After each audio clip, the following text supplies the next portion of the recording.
அனைவருக்கும் வணக்கம். அவள்தான் நதி. திகில் தொடர்கதை. ஆழ்ந்த சிந்தனையில் அமர்ந்திருந்தாள் நதி. ஒரே குழப்பமாக இருந்தாள்.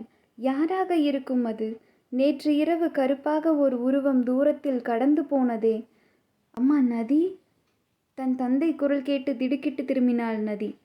என்னம்மா, ரொம்ப நேரமா என்னமோ யோசிச்சுக்கிட்டே இருக்க? என்னாச்சுமா? அம்மா ஞாபகமாகவே இருக்காடா? அவ போனாலும் நம்ம கூடவே தான் இருப்பா. அப்பாவோடு தனியே தங்கி இருக்கும் நதியின் அம்மா 10 நாட்களுக்கு முன்பு இறந்து போனாள். பா என்று சொன்னவள் முகத்தில் அதிர்ச்சி மட்டும் குறையவே இல்லை. பதில் சொல்லி முடித்ததோடு சமையல் அறைக்குள் சென்றாள் நதி. காலை நேரம் என்பதால் சமையல் வேலை சரியாக இருக்கும். கல்லூரி படிப்பை முடித்த நதிக்கு தாயின் இறப்பு ஒரு பெரும் கஷ்டத்தை ஏற்படுத்தியது. அவள் அம்மா உயிரோடு இருக்கும்போது வராத சொந்தங்கள் அவள் இறந்த பிறகு வந்து பார்த்துவிட்டு போலி இரங்கல்களை சொல்லி சென்றன. நதியும் அப்பாவும் சாப்பிட அமர்ந்தார்கள். என்னம்மா, காலையிலிருந்து ரொம்ப யோசனையாகவே இருக்கியே. அம்மாவை பற்றி கவலைப்படாதம்மா என்று முடித்தார் அப்பா. அம்மாவை நினைத்து வேதனித்தவளாய் நதி அழுதபடி சாப்பிடாமல் அங்கிருந்து நகர்ந்தாள். அப்பாவும் அவளை சமாதானம் செய்ய முடியாமல் பிணைந்த சாதத்தில் கையை கழுவியபடி வெளியே சென்று விட்டார். நதியின் வீடு பல வருடங்கள் முன்பு கட்டியது. அவள் பிறக்கும் முன்பே அவள் அம்மா ஆசை ஆசையாய் ஒவ்வொன்றையும் பார்த்து பார்த்து கட்டினாள். ஆனால் இன்று அம்மா இல்லாத வீட்டில் இருள் சூழ்ந்ததைப் போல் தெரிந்தது. அவள் அறையில் தனியாய் அமர்ந்து அம்மாவை பற்றி யோசித்து கொண்டிருந்தாள். அம்மா தனக்கு செய்த ஒவ்வொன்றையும் நினைத்து அழுது கொண்டிருந்தாள். அந்த ஒரு நொடி பகல் கூட இருள் போல மாறி நதியை பயமுறுத்தியது. பயந்து போன நதி அம்மா அம்மா என்று மனதுக்குள்ளே சொல்லிக்கொண்டே திரும்பினாள். படார் என்று எதிர் நின்றது அந்த கருப்பு உருவம். அதை கண்டு அலறினாள் நதி. அது அது அதே கருப்புருவம்தான் என்று தனக்குள்ளே நடுங்கினாள். அவள் சத்தம் வெளிவரும் முன்பே நதி அங்கிருந்து தூக்கி எறியப்பட்டாள். அந்த கருப்பு உருவம் அவள் காலை பிடித்து இழுத்து கொண்டே ஒரு காட்டிற்குள் சென்று மறைந்தது. அதிர்ச்சியில் மயங்கிய நதி எழுந்து பார்த்தாள். அது ஒரு சூனியக்காரனின் சுடுகாடு. அதிர்ந்து போனாள் நதி. அந்த இடம் ஒரு அடர்ந்த காடு. ஓநாய்கள் ஓலமிட்டு கொண்டிருந்தன. ஆந்தைகளின் அலறல் சத்தம் அவள் காதுகளை அடைக்கச் செய்தன. அரை நிலவொளியில் அந்த காடு மங்கலாக தெரிந்தது. 1000 பிணங்களை புதைத்தது போல் தெரிந்தது அந்த சுடுகாடு. படாரென எழுந்தாள். ஆனால் என்ன செய்வது என்று அவளுக்கு தெரியாமல் பயந்து படபடத்து நின்றாள். நாக்கு வறண்டு போனது. அவளால் மூச்சு விட முடியவில்லை. தீர்மானித்தாள். ஓடு ஓடு, இங்கே நிற்காத, ஓடிடு என்று யாரோ ஒரு குரல் அவள் காதில் கேட்டதும் நிற்காமல் ஓட தயாரானாள். ஓடினாள். ஓடிக்கொண்டே இருந்தாள். நிற்காமல் ஓடினாள். எங்கு போகிறோம் என்று கூட தெரியாமல் ஓடினாள். இதற்கு மேல் ஓட முடியாது என்று மூச்சு திணறி ஓர் இடத்தில் சாய்ந்து நின்றாள். அப்போது, அம்மா நதி, என்னை காப்பாத்துமா. என்னை யாரோ இங்கே அடைச்சி வச்சிருக்காங்கம்மா. என்னால் மூச்சு கூட விட முடியலம்மா. என்கிட்ட வாமா என்ற குரல் அவள் அருகிலிருந்து கேட்டது. அந்த குரல் வந்த திசை நோக்கி அவள் திரும்பி பார்த்தாள். யாரோ ஒருவரின் பின்பக்கம் தெரிந்தது. அது யாராக இருக்கும் என்று யோசித்து கொண்டே அதன் அருகில் சென்றாள். நீங்க யாரு என்று நடுங்கிய குரலில் கேட்டாள். அவள் அருகில் செல்ல செல்ல அந்த உருவம் தூரமாக போய்கொண்டே இருந்தது. அந்த உருவத்தை அவளால் தொடவே முடியவில்லை. ஒரு தருணத்தில் அந்த உருவம் மறைந்து போனது. ஒன்றுமே புரியாதவளாய் பதைபதைத்து நின்றாள். அந்த கணம் மயான அமைதியாக இருந்தது அந்த காடு. சுற்றுமுற்றும் பார்த்தாள். ஒன்றுமே தெரியவில்லை. திடீரென்று அவள் கால்களால் நகர முடியவில்லை. அவள் கைகளால் அசைய முடியவில்லை. நாவினால் பேச முடியவில்லை. என்னவென்று தெரியாமல் பதறிப்போனாள் நதி. யாரோ அவள் கால்களின் அடியிலிருந்து மண்ணுக்குள் இழுப்பது போல் தோன்றியது. படார் என்று நிலத்தின் அடியில் இழுத்து கொண்டே போனது. முடிவில்லாமல் போய்கொண்டே இருந்தது. அந்த நிமிடம் ஒரு உருவம் அவள் கையை பிடித்து கொண்டது. யாரது, யாரது என்று அலறினாள் நதி. அலறி ஓய்ந்து அமைதியானாள் நதி. அந்த கருகும் இருட்டில் என்ன நடக்கிறது என்றே புரியவில்லை அவளுக்கு. என்ன என்று யூகிப்பதற்குள் அவள் கைகளை பிடித்திருந்த ஒன்று அவள் கைகளை விட்டுவிட்டது. சிறிது நொடிகளில் ஓர் இடத்தில் வந்து விழுந்தாள். அரை உயிரை இழந்தவளாய் தடுமாறி எழுந்து உட்கார்ந்தாள். பார்த்தாள். அவளை சுற்றிலும் குகைகளாய் தெரிந்தது. ஐயோ கடவுளே, நான் யாருக்கு என்ன பாவம் செய்தேன்? எனக்கு ஏன் இந்த நிலைமை என்று அழுது கொண்டு அதே இடத்தில் அமர்ந்தாள். அந்த இடம் முழுவதும் மின்மினி பூச்சியின் வெளிச்சத்தால் நிறைந்திருந்தது. அந்த வெளிச்சத்துக்கு பின்னால் யாரோ நிற்பது போல் தெரிந்தது.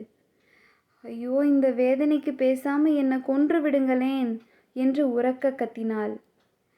யார் நீ? ஒரு மென்மையான ஆண் குரல் அவள் காதுகளில் கேட்டது. நிமிர்ந்து பார்த்தாள். அது ஒரு அழகான ஆண். மின்மினி பூச்சிகளின் வெளிச்சத்தில் அவன் முகம் அவ்வளவு அழகாக தெரிந்தது.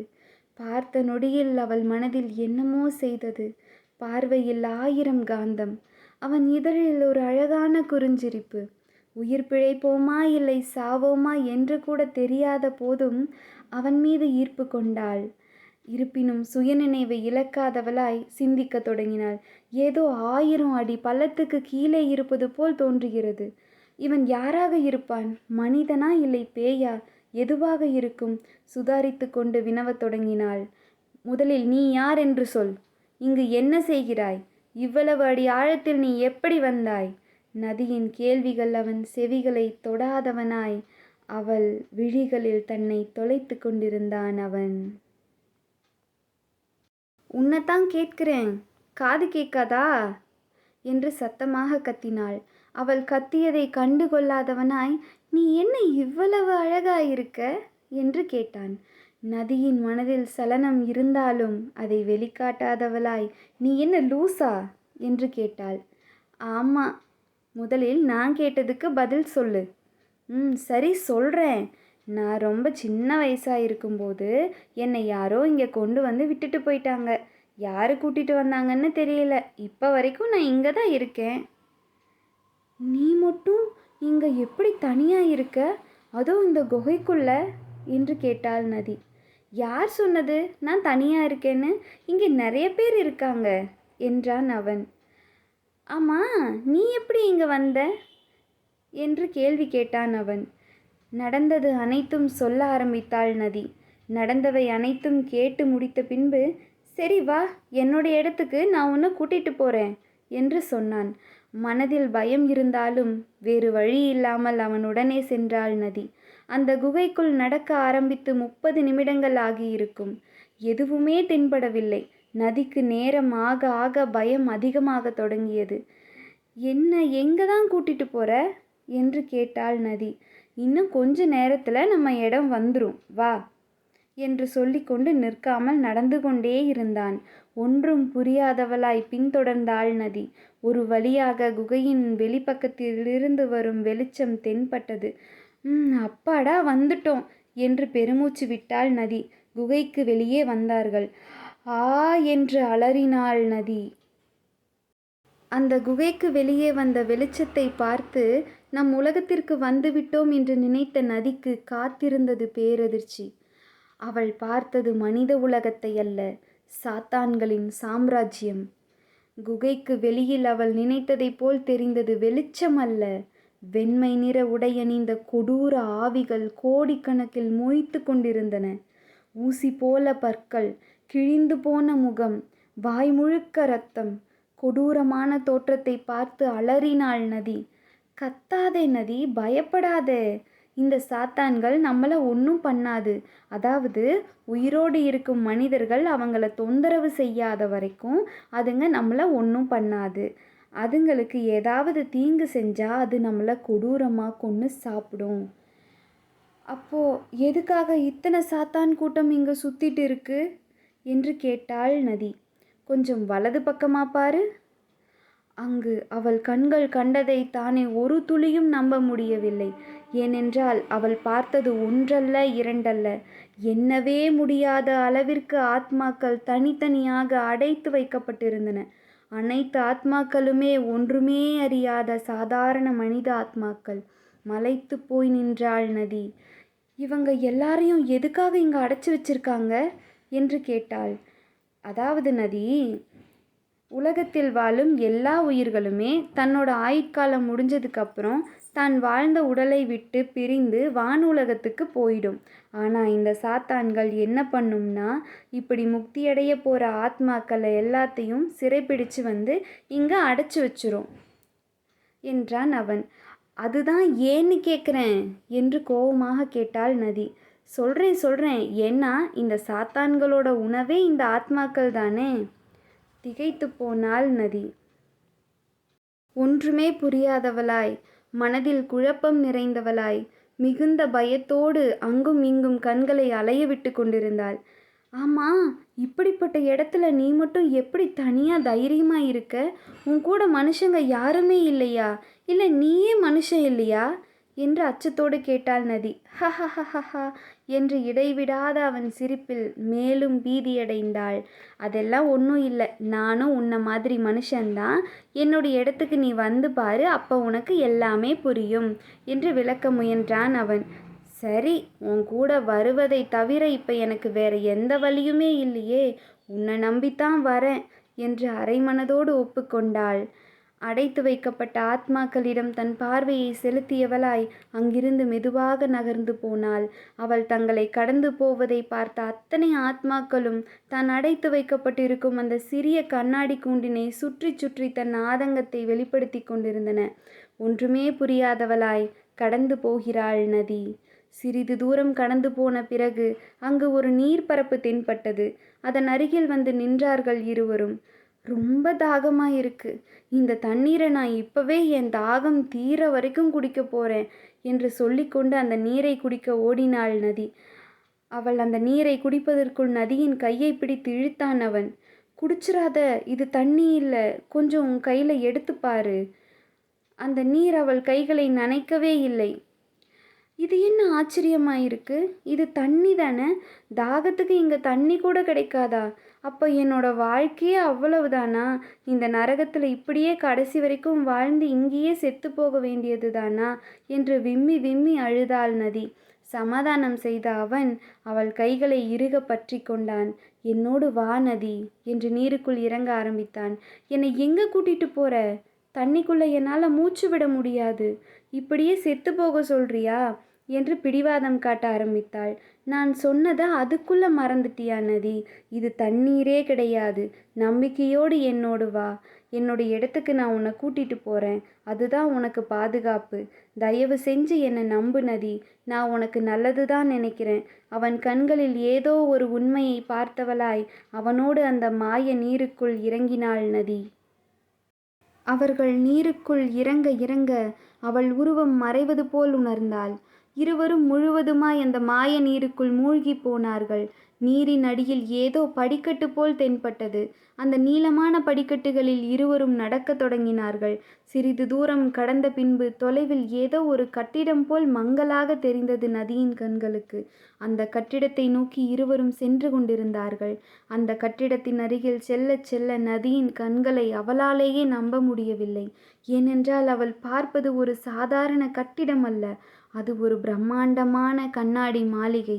ஆயிரம் கோடி மக்களை ஆட்சி செய்யும் அரசனின் பெரும் கோட்டையைப் போல் தெரிந்தது. பிரமித்து போனாள் நதி. அவள் கண்கள் ஒரு நிமிடம் இமைப்பதை கூட மறந்து போனது. அந்த மாபெரும் கோட்டையின் வாயிலை மிதித்தவுடன் அவன் அணிந்திருந்த அந்த சாதாரண உடை திடீரென ஒரு இளவரசனைப் போல் தோற்றம் பெற திகைத்து நின்றாள் நதி. என்ன நடக்கிறது என்று நதியால் துளியும் புரிந்து கொள்ள முடியவில்லை. எதுவுமே பேச இயலாதவளாய் மௌனம் என்ற மொழியில் பேசி கொண்டிருந்தாள் மனதிற்குள். வா நதி, ஏன் இங்கேயே நின்னுட்ட? உள்ள வா என்ற அவன் நதியை அழைத்து கொண்டு அந்த கண்ணாடி மாளிகைக்குள் சென்றான். அந்த மாளிகைக்குள் இல்லாத பொருட்களே இல்லை. அவ்வளவு அலங்காரமாய் தென்பட்டது அந்த மாளிகைக்கு உள்ளே. அந்த மாளிகையின் வலது முன்பக்கம் ஒய்யாரமான உணவருந்தும் மேஜை அமைக்கப்பட்டிருந்தது. அதில் அறுசுவை உணவுகளும் அனைத்து பழவகைகளும் பரிமாறப்பட்டிருந்தன. நதியின் கையை பிடித்து கொண்டு சாப்பிட அழைத்துச் சென்றான் அவன். இருவரும் சாப்பிட அமர்ந்தார்கள். அதிர்ச்சியிலிருந்து வெளிவராதவளாய் ஓரிரு பழங்களை சாப்பிட்டுவிட்டு வயிறு நிறைய தாகம் தீர தண்ணீர் அருந்திவிட்டு எழுந்து நின்றாள் நதி. உணவு சாப்பிட்டு முடித்து அவளை ஒரு அறைக்கு அழைத்துச் சென்றான் அவன். அந்த அறை 2 மாடிகளுக்கு மேல் இருந்தது. மெல்ல நடந்து மேலே அந்த அறைக்கு அழைத்துச் சென்றான் அவன். பதட்டமும் பயமும் நிறைந்தவளாய் அவனுடன் அந்த அறைக்குச் சென்றாள் நதி. அந்த அறையின் கதவை திறந்தவுடன் கண்களுக்கு எதுவுமே தென்படாத அளவுக்கு புகைமூட்டமாக இருந்தது. என்ன என்று யோசிப்பதற்கு முன் அவளை ஏதோ ஒன்று வேகமாக வந்து இறுக கட்டிப்பிடித்து கொண்டது. ஆ! யாரது? யாரது? என்று அலறிக்கொண்டே பிடித்திருந்த உருவத்தை வேகமாக உதறிவிட்டு அந்த கோட்டையின் ஏதோ ஒரு மூலைக்கு தலை தெறிக்க ஓடினாள் நதி. அவன் அவளை தடுக்க முயன்றும் முடியாமல் பின்தொடர்ந்து ஓடினான். தப்பித்து ஓடிவிடுவோம் என்று நினைத்து ஓடிய நதிக்கு பெரிய ஏமாற்றம். ஏனென்றால் கோட்டை முழுவதும் அந்த மாளிகையில் வெளியில் செல்வதற்கு வாயிலே இல்லை. ஓடி களைத்து போன நதி சக்தி இழந்தவளாய் அங்கேயே மண்டியிட்டு கதற ஆரம்பித்தாள். என்னை விட்டுருங்க, நான் எங்கேயோ போயிடுறேன். இப்படி ஒரு வாழ்க்கை வாழ்வதற்கு நான் செத்தே போயிருக்கலாம். அழுகையும் ஆத்திரமும் நிறைந்தவளாய் எழுந்து அவன் அணிந்திருந்த உடையையும் மணிகலன்களையும் இழுத்து கிழிக்கத் தொடங்கினாள். உன்னால தானே நான் இத்தனை கஷ்டப்படுறேன். இப்பவாது சொல்லு, நீ யாரு? என்னை எதுக்கு இங்கே கூட்டிட்டு வந்த? என்னை கொல்ல வந்த பேயில நீயும் ஒன்னா? இந்த கோட்டைக்கு உள்ள வந்ததும் உடையும் நகையும் உன்னோட தோற்றமும் எப்படி மாறுச்சு? நீ என்னை காப்பாற்ற கூட்டிட்டு வந்திருந்தா அந்த அறைக்கு என்னை எதுக்கு கூட்டிட்டு போன? என்னை இறுக பிடிச்சிட்டு விட்ட அந்த உருவம் என்ன? இப்பவாது என்கிட்ட சொல்லு. இல்லைனா நான் இங்கேயே ஏதாவது பண்ணிக்கிறேன். என்னால் உயிர் வாழ முடியலை என்று ஆத்திரம் தீர கத்தி தீர்த்தாள் நதி. சொல்கிறேன் என்று ஆரம்பித்தான் அவன். இத்தனை கேள்விகள் நீ கேட்டாலும் இப்போதைக்கு என்கிட்ட இருக்கிறது உன்னோட ஒரு கேள்விக்கான பதில் மட்டும்தான். என்ன அது என்று அவன் மீது மிகுந்த கோபத்தோடு கேட்டாள். அந்த அறையில் உன்னை இறுக கட்டிப்பிடித்து கொண்டது வேறு யாரும் அல்ல, உன் அம்மா. பேரதிர்ச்சியில் உறைந்து போனாள் நதி. அவளின் அதிர்ச்சி தெளிய சில நிமிடங்கள் தேவைப்பட்டது. மயான அமைதி. திடீரென்று நதி பித்து பிடித்தவள் போல் ஓட ஆரம்பித்தாள் அந்த புகைமூட்டம் நிறைந்த அறைக்கு. அவனும் பின்தொடர்ந்தான். அம்மா, அம்மா என்று இடைவிடாமல் ஓலமிட்டு அழுது கொண்டே தன் அம்மாவை அழைத்து கொண்டிருந்தாள். எனக்கு இருந்த பயத்தினால என் தாயோட ஸ்பரிசத்தை கூட என்னால் உணர முடியாமல் போயிருச்சே. உன்னை என் மனதோட வலி தீரும் வரைக்கும் கட்டிப்பிடிச்சு அழுகணும்மா என்று கதறி அழுதாள் நதி. அவள் கண்களிலிருந்து வழிந்த கண்ணீரில் ஒரு துளி காற்றில் மிதக்க ஆரம்பித்தது. அதை பார்த்த நொடி அழுகை மறந்து மிதக்கும் கண்ணீரில் தன் கவனத்தை செலுத்தினாள். சில நொடிகளில் அந்த மிதக்கும் கண்ணீரை பிடித்திருக்கும் நிழல் உருவ கைவிரல்கள் தெரிய ஆரம்பித்தது. அம்மா, அம்மா, நீ வந்துட்டியா என்று ஆவல் தீர தன் தாயை கட்டி அணைத்தாள் நதி. என்னை விட்டுட்டு ஏம்மா நீ போன? உன்னை நான் இந்த இடத்துல சந்திப்பேன்னு நினச்சி கூட பார்க்கலம்மா. நீ வாம்மா, நம்ம வீட்டுக்கு போகலாம். எனக்கு இங்கே ரொம்ப பயமாக இருக்குது. இங்கே என்னென்னமோ நடக்குது. வா போகலாம் என்று கட்டி அணைத்த உருவத்தின் கைகளை பிடித்து இழுக்க ஆரம்பித்தாள். அம்மா நதி, கொஞ்சம் பொறுமையாக இரு. ஒரு விஷயம் நன்றாக புரிஞ்சுக்கோ. கடைசியாக நீ என்னை பார்த்தப்போ என் உடலில் உயிர் இல்லை. ஆனால் இப்போ என் உயிர் இங்கே இருக்குது. ஆனால் என் உயிருக்கு உடல் இல்லை. நதி தன் தாயின் கைகளை பிடித்து இழுப்பதை நிறுத்திவிட்டு ஒரு நாழிகை மௌனமானாள். நதி அமைதியாக பேச ஆரம்பித்தாள். அம்மா, எனக்குள்ள நிறைய கேள்விகள் இருக்கு. நான் எதுக்காக இங்கே வந்தேன்? என்னை சுற்றி இங்கே என்ன நடக்குது? என்னை கூட்டிட்டு வந்த இவன் யாரு? எனக்கு ஒன்றுமே புரியலம்மா. நதி, உன்னுடைய அனைத்து கேள்விகளுக்கும் விடை உனக்குள்ளே தான் இருக்கு. அது போக போக உனக்கே புரியும். இல்லைம்மா, எனக்கு இப்போவே தெரிஞ்சாகணும் நான் எதுக்கு இங்கே வந்தேன். அதுக்கு அவள் அம்மா சொன்ன பதில், உன் உடலையும் உயிரையும் தனியாக பிரிப்பதற்கு. நெஞ்சடைத்து நின்றாள் நதி. என்னம்மா சொல்கிற? அப்போ நான் இறந்து போகிறதுக்கு தான் இங்கே வந்தேனா? அவசரப்படாதே நதி. நான் உன்னோட அம்மா. உன்னை கொல்லணும்னு நான் நினைப்பேனா? இது ஒரு யுத்தம்மா. ஆத்மாவுக்கும் சாத்தானுக்கும் இடையில நடக்கிற ஒரு பெரிய யுத்தம். இதில் ஒவ்வொரு முறையும் சாத்தான்கள் ஆத்மாக்களை கொன்னுக்கிட்டே இருக்கு. முக்தியடைய போகிற ஆத்மாக்கள் இந்த சாத்தான்களின் உணவாக உயிர் எழுந்துட்டே இருக்கு. ஐயோ, உயிர் உடலை விட்டு பிரிஞ்சு அதுக்கப்புறமும் இவ்வளோ சித்திரவதைப்படுதா? ஆனால் அதுக்கு நான் என்னம்மா பண்ண முடியும்? எல்லாரும் இறந்ததுக்கப்புறம் இங்கே வந்து கஷ்டப்படுவாங்க. நான் இறக்கறதுக்கு முன்னாடியே இப்படி ஒரு கஷ்டத்தை அனுபவிக்கணுமா? என்னால் தாங்க முடியலம்மா. இல்லை நதி, நீ யோசிக்கிறது ரொம்ப தப்பு. நீ இவ்வளவு வேதனையை தாண்டி வந்ததுனால நீ ஒரு பயத்தில் பேசிட்டு இருக்க. நான் உன்னை இப்படி கோழையாக வளர்க்கலம்மா. அது சரிம்மா, கொஞ்சம் முன்னாடி சொன்னீங்களே என்னோட உடம்பையும் உயிரையும் தனியாக பிரிக்கிறதுக்கு தான் இங்கே வர வச்சேன்னு சொல்லி. நான் உனக்கு தெளிவாக சொல்கிறேம்மா நதி, பொறுமையாக அமைதியாக கேளு என்றது நதியின் அம்மா ஆத்மா. சொல்லுமா என்று தோய்ந்து போன குரலில் சொல்லிவிட்டு நதி அமர்ந்தாள். நான் இறந்த உடனேயே என்னுடைய ஆயுட்காலம் முடிஞ்சு நான் முக்தி அடைய போகிற ஆத்மாவா மேலுலகத்துக்கு போக தயாராக இருந்தேன். ஆனால் ஏதோ ஒன்று என்னை இந்த ஆழமான நிலத்துக்கடியில் இழுத்துட்டு வந்துருச்சு. இங்கே வந்து பார்த்ததுக்கப்புறம் தான் புரிஞ்சுது, இது சாத்தான்கள் வாழ்கிற ஒரு இடம். இங்கே முக்தி அடைய போகிற ஆத்மாக்களை எல்லாம் கடத்திட்டு வந்து சாத்தான்கள் தங்களோட சக்தியை அதிகரித்து கொள்வதற்காக ஆத்மாக்களை கொடூரமாக கொன்று அவங்களோட சாத்தான் கடவுளுக்கு பலி கொடுக்குறாங்க. இதனால் இந்த சாத்தான்கள் அழிவே இல்லாமல் அசுர சக்தியோட வாழ முடியும். அதுக்காகத்தான் இந்த ஆத்மாக்களை இங்கே கொண்டு வந்து அடைச்சி வச்சுருக்காங்க. இதை இங்கே வந்த உடனேயே நான் புரிஞ்சுக்கிட்டேம்மா. ஏதாவது உதவி கிடைக்குமான்னு தேடினேன். எந்த வழியுமே இல்லாத போது கடவுள் காட்டிய வெளிச்சம் போல் இந்த மனுஷனை இந்த இடத்துல நான் பார்த்தேன். என்னை பார்த்ததுமே இவருக்கு என்ன தோணுச்சுன்னு தெரியல. அடைப்பட்டு இருக்கிற அத்தனை ஆத்மாக்களுக்கும் மத்தியில் என்னை மட்டும் காப்பாற்றி இந்த இடத்துக்கு கூட்டிகிட்டு வந்து எனக்கு பாதுகாப்பான ஒரு அறையும் சாத்தான்கள் கண்டுபிடிக்க முடியாத ஒரு சூழ்நிலையும் உருவாக்கி கொடுத்தாங்க. அதுக்கு அப்புறம்தான் நான் என்னோட உணர்வுகள் மூலமாக நம்ம வீட்டுக்கு வந்து உன்னை இங்கே வர வச்சேன். எனக்கு தெரியும் நீ கொஞ்சம் பயந்துக்குவேன்னு, ஆனாலும் எனக்கு தெரியும் உன்னால் சாதிக்க முடியும்னு என்று சொல்லி முடித்தது நதியின் அம்மா ஆத்மா. அது சரிம்மா, இதெல்லாம் எனக்கு புரிஞ்சுது. ஆனால் நான் எதுக்கு இங்கே வந்தேன்? நீங்கள் நினைக்கிற மாதிரி என்னால் என்ன செய்ய முடியும்? இன்னுமா உனக்கு புரியல நதி? உனக்கு ஒரு விஷயம் தெரியுமா? எங்கள் எல்லாரையும் காப்பாற்ற போகிறதே நீ தான். ஒன்றின் மேல் ஒன்றாக அதிர்ச்சி வரவும் ஆடிப்போய் நின்றாள் நதி. உன்னோட அம்மா மாதிரி எத்தனையோ ஆத்மாக்கள் இங்கே சித்திரவதை அனுபவிச்சுட்டு இருக்கு. நான் முதல்ல சொன்ன மாதிரி முதலில் உன்னுடைய உடலையும் உயிரையும் தனியாக பிரிக்கணும். அப்படி இருந்தால்தான் நீ அந்த ஆத்மாக்களோட போரிட முடியும். நதியின் தாய்க்குரல் மறையும் முன்னே அடுத்த கணத்தில் உரைத்தாள் நதி. என் உடலையும் உயிரையும் தனியாக பிரிக்க தயார் பண்ணுங்க என்று உத்தரவிட்டாள் நதி.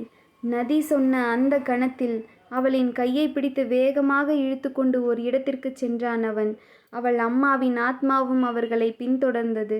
அவன் அழைத்து சென்றது ஒரு புத்தகங்கள் நிறைந்த அறைக்கு. அங்கு மிகுந்த பாதுகாப்போடு ஒரு செப்பேடு வைக்கப்பட்டிருந்தது.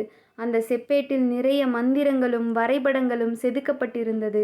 ஒரு அரியாசனத்தில் நதியை அமர வைத்தான் அவன். அதன் பின்பு அந்த செப்பேட்டில் உள்ளது போல அவன் சுற்றுப்புறத்தை மாற்றிக்கொண்டான். அதன் நடுவில் அந்த செப்பேட்டினை பதித்து வைத்தான். அதிலுள்ள அனைத்து மந்திரங்களையும் மனசார உச்சரித்து கொண்டே இருந்தான். பிறகு ஒரு கூரிய வாளினை எடுத்து அதில் நதியின் அம்மாவின் ஆத்மாவை பதியச் செய்து நதியின் நடு நெற்றி பொட்டில் இறக்கினான். அவளுக்கு ஒரு சிறு துளி காயம் கூட ஏற்படவில்லை. அப்படியே மயங்கினாள் நதி. சிறிது நேரத்தில் அந்த மாளிகையின் அனைத்து இடங்களிலும் பிரகாசமான ஒளி வீச ஆரம்பித்தது. அந்த ஒளியின் வெளிச்சம் பாதாள உலகத்தையே ஒரு நிமிடம் இருள்மறையச் செய்தது. ஒளியின் நடுவில் உதயமானது நதியின் ஆத்மா. நதியின் உடலை விட்டு பிரிந்த நதியின் ஆத்மாவிற்கு 7 ஜென்ம பலமும் கிடைத்து அக்னி தேவதையைப் போல் காட்சியளித்தது. நதியின் பயமும் குழப்பமும் காணாமல் போனது. அடுத்து என்ன செய்ய வேண்டும் என்கிற தெளிவும் துணிச்சலும் அவளின் ஆத்மாவிற்கு இருந்தது. பாதாள உலகத்தில் தெரிந்த அந்த பிரம்மாண்ட வெளிச்சத்தை அங்குள்ள சாத்தான்களும் உணர ஆரம்பித்தது. அவர்களுக்கு ஏதோ தீமை நடக்கப் போகிறது என்று புரிந்து கொண்டன அந்த சாத்தான் கூட்டம். உடனே அந்த வெளிச்சத்தின் தொடக்கத்தை நோக்கி சாத்தான் கூட்டம் விரைந்தது. அந்த சாத்தான் கூட்டம் அந்த இடத்திற்கு வருவதற்கு முன்பே நதியின் ஆத்மா அவர்களின் எதிரில் நின்றது. கோரமான உருவம் கொண்ட மொய்க்கும் பல சாத்தான்கள் மத்தியில் நதியின் ஆத்மா துணிச்சலாக நின்றது. சாத்தான்கள் அவளின் பிரகாசத்தை பார்த்து ஒரு நிமிடம் அரண்டு போய் நின்றன. இருப்பினும் அவைகள் இப்படி ஒரு அதீத சக்தியுடைய ஆத்மாவை நம் சாத்தான் கடவுளுக்கு பலி கொடுத்தால் நாம் கண்டிப்பாக நம் சக்தியை மேலுலகத்திற்கும் கொண்டு செல்ல முடியும் என்று நினைத்து கொண்டன. அதனால் நதியின் ஆத்மாவை சாத்தான் கடவுளுக்கு பலி கொடுக்க முடிவு செய்தன சாத்தான் கூட்டம். அனைத்து சாத்தான்களும் ஒன்றாக சேர்ந்து நதியின் ஆத்மாவை கைப்பற்ற பாய்ந்தது. நதி ஆத்மாவின் பிரகாச வெளிச்சத்திற்கு முன்னால் சாத்தான்கள் அனைத்தும் சாம்பலாகின. ஆனால் சாம்பலான சாத்தான்கள் அனைத்தும் மீண்டும் உருவம் பெற்றன. நதி ஒரு நிமிடம் குழம்பிவிட்டாள். நம் ஆத்மாவின் பிரகாசமே இவைகளை அழித்து விடுமே, என்னவாயிற்று? சாம்பலான பின்பு மீண்டும் சாத்தான்கள் எழுந்து நிற்கின்றன. இதை எப்படி நான் சமாளிக்கப் போகிறேன் என்று கண்மூடி ஒரு நிமிடம் சிந்திக்கத் தொடங்கினாள். அவளின் ஞாபகத்தில் அவள் அம்மாவின் ஆத்மா சொன்னது, உன்னோட பிரகாசம் மட்டும் போதாது நதி, அந்த சாத்தான்களை அழிக்கிறதுக்கு. அழிஞ்சு போன அத்தனை சாத்தான்களும் மறுபடியும் உயிர் பெற்று வரும். அந்த சாத்தான்களை எல்லாம் அழிக்க இருக்கும் ஒரே வழி என்னன்னா, அந்த சாத்தான் கடவுளோட சிலைக்கு அடியில் இருக்க ஒரு மண்டையோட்டு எலும்பை நீ உடைக்கணும். ஆனால் அது அவ்வளவு சாதாரணம் இல்லை நதி. சாத்தான்களே இவ்வளவு வலிமையாக இருக்குன்னா அந்த சாத்தான் கடவுளோட சிலைக்கு அடியில் இருக்கிற அந்த மண்டையோடு எவ்வளவு சக்தியுடையதாக இருக்கும்னு நீ யூகிச்சுக்கோ. உன்னோட ஆத்மாவே அழிஞ்சாலும் சரி, அந்த மண்டையோடு எலும்பை நீ சுக்கு நூறாக உடைச்சிடு. உனக்கு துணையாக நான் கூடவே இருப்பேன் நதி என்று சொல்லி முடித்தது நதி அம்மாவின் ஆத்மா. சாத்தான்கள் தன்னிடம் நெருங்கி வர நதி அமைதியாக இருந்தாள். அந்த சாத்தான் கூட்டம் நதியை சிறைப்பிடித்தது. சிறைப்பிடித்த நதியின் ஆத்மாவை சாத்தான்களின் கடவுளுக்கு பலி கொடுப்பதற்காக தயார் செய்து சாத்தான் கடவுளுக்கு முன்பு நிற்கச் செய்தது. இதுதான் சந்தர்ப்பம் என்று நினைத்து தனது சிறையை உடைத்துவிட்டு சாத்தான் கடவுளின் சிலைக்கு அருகில் சென்றாள் நதி. அந்த சாத்தான் கடவுளின் சிலையை தொட்டவுடனே தூக்கி எறியப்பட்டது நதியின் ஆத்மா. அவளால் அந்த சிலையை நெருங்கக்கூட முடியவில்லை. மீண்டும் அவள் ஆத்மாவை சிறைப்பிடித்தது சாத்தான் கூட்டம். ஒரு நொடியில் பலவீனமாகி போனது நதியின் ஆத்மா. அவளின் ஆத்மாவை பலி கொடுப்பதற்காக சாத்தான் கூட்டம் ஓலமிட்டு கொண்டே அவளின் அருகில் சென்றது. கூரிய நகங்களாலும் பற்களாலும் நதியின் ஆத்மாவை பீத்து பலி கொடுக்க ஆரம்பித்தன சாத்தான் கூட்டம். கண்ணை மூடி இறுக அமர்ந்தாள் நதி. நதியின் ஆத்மா தள்ளிவிடப்பட்டது. அவளின் ஆத்மாவிற்கு பதிலாக அந்த சாத்தான்கள் அவனின் ஆத்மாவை பலி கொடுத்து கொண்டிருந்தது.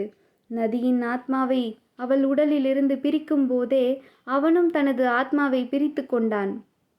நதியை காப்பாற்றுவதற்காக அவன் நதியை தள்ளிவிட்டு சாத்தான் கடவுளுக்கு அவன் தன்னைத்தானே பலியாக்கினான். இதை கண்ட நதி ஆத்திரத்தின் உச்சிக்கு சென்றாள். தெரிந்தோ தெரியாமலோ அவன் மீது ஈர்ப்பு கொண்டிருந்த நதியால் இதை ஏற்றுக்கொள்ள முடியவில்லை. தனது ஆத்மாவின் முழு சக்தியையும் ஒன்று திரட்டி தனது சிறையை உடைத்துவிட்டு சாத்தான் கடவுளின் சிலையை எட்டி உதைத்தாள் நதி. உடைந்து போய் விழுந்தது சாத்தான் கடவுளின் சிலை. சாத்தான்கள் ஒரு நிமிடம் உறைந்து போய் நின்றன. மண்ணுக்கு அடியில் வெறி பிடித்தவள் போல் தோண்ட ஆரம்பித்தாள் நதி. அவள் கைகளில் சிக்கியது அந்த மண்டையோடு. சாத்தான் கடவுளின் கையில் வைத்திருந்த அந்த ஆயுதத்தை எடுத்து சுக்கு நூறாக உடைத்தாள் அந்த மண்டையோட்டை. சாத்தான்கள் அனைத்தும் பொடி பொடியாய் நொறுங்கி போயின. சிறைப்பட்ட அனைத்து ஆத்மாக்களும் விடுவிக்கப்பட்டன. ஆத்மாக்கள் மிகுந்த மகிழ்ச்சியோடு மேலுலகத்திற்கு முக்தியடைய சென்றன. அவள் அம்மாவின் ஆத்மாவும் நதியை கட்டி அணைத்து கொண்டு செல்கிறேன் நதி என்று கூறி மேலுலகத்திற்கு செல்ல ஆரம்பித்தது. நதியின் உடலும் ஆத்மாவோடு இணைந்தது. ஆனால் நதியால் அவனது இழப்பை ஏற்றுக்கொள்ள முடியவில்லை. அவன் பெயர் கூட அறியாமல் அவன் மீது காதல் கொண்டிருந்தாள் நதி. அவள் அருகில் ஒரு வெளிச்சம் தோன்றியது. அதனை நோக்கி திரும்பி நடந்தாள் நதி. அவள் வீட்டிற்கு வந்து சேர்ந்தாள். அவள் அப்பாவை கண்டதும் ஓடி வந்து அப்பா என்று கட்டிப்பிடித்து கொண்டாள் தன் தந்தையை. நீ எங்கம்மா போன? உன்னை காணாம நான் எவ்வளவு பயந்து போயிட்டேன் தெரியுமா? சரி, அதை விடு, நான் உனக்கு மாப்பிள்ளை பார்த்துருக்கேம்மா என்றார் நதியின் அப்பா. என்னப்பா சொல்கிறீங்க என்று அதிர்ச்சியானாள் நதி. ஆமாம்மா, உள்ளே போய் பாரு என்றார். தயக்கத்தோடு உள்ளே சென்ற நதிக்கு காத்திருந்தது பேரதிர்ச்சி. அவள் பார்த்தது வேறு யாரும் அல்ல, அவள் பாதாள உலகத்தில் பார்த்து காதல் கொண்டு அவளுக்காக உயிர் கொடுத்த அவன்தான். ஓடிப்போய் இறுக கட்டியணைத்து கொண்டாள் அவனை. இப்பவாச்சும் சொல்லு, உன் பேர் என்ன என்றாள் நதி. முற்றும்.